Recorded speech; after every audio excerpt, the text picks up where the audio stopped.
It's a little bit in between time. Is it on? Okay. Thank you for letting me be here. Dr. King talked about long ago in the Hungry People's Forum, people crying for freedom while Congress legislated repression. He talked about how they passed an anti-riot bill rather than a serious poverty program.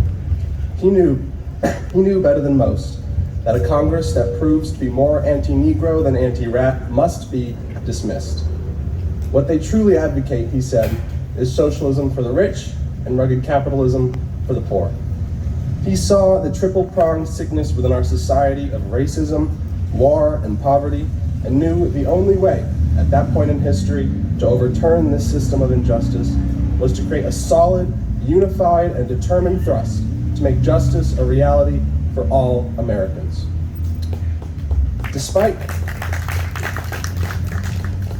all the opposition the movement faced, despite the danger they were in, despite their impending mortality in the face of such danger, they knew the importance of what they were doing.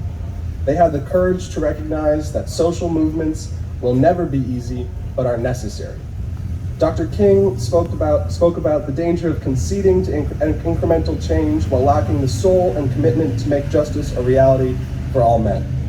Forever busy with the expansion of their material wealth, people will not change unless they are pushed into that change.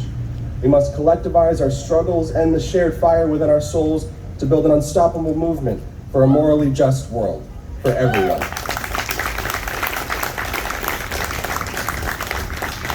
Right now, as we stand here, tens of millions of people face evictions or don't have housing, millions more lack health insurance, our infrastructure crumbles while our nation aids and abets apartheid across the world. All of this is pushing us and the nation to the brink of collapse. We have become comfortable with a society that imposes evil and hatred on the world without considering one bit the amount of pain required to maintain that comfort. We have become the opposite of what we say we are and the values we espouse.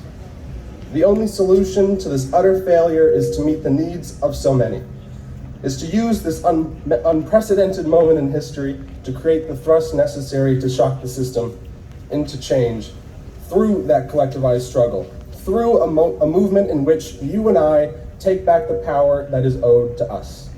Those that administer this oppression are scared of one thing, us as a people realizing we have all the power in this nation as we built it, and us finally realizing that power and using it to create a nation that we all want to see.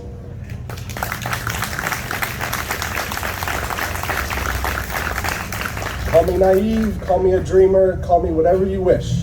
I know the courage to do this is there in everyone that has been touched in one way by this greed and hate.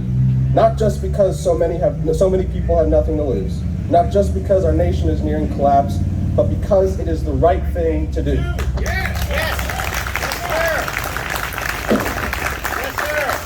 We have a moral obligation to do what is right for our brothers and sisters who are dying and dead as a result of the lives we are living.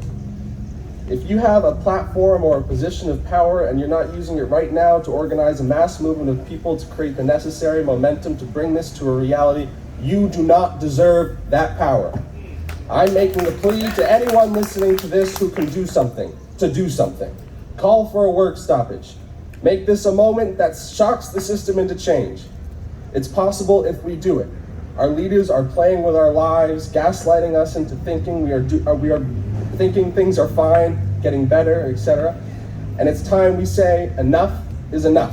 And as Dr. King said, break the moral lag that blinds us to the human realities that are around us. Yes, sir.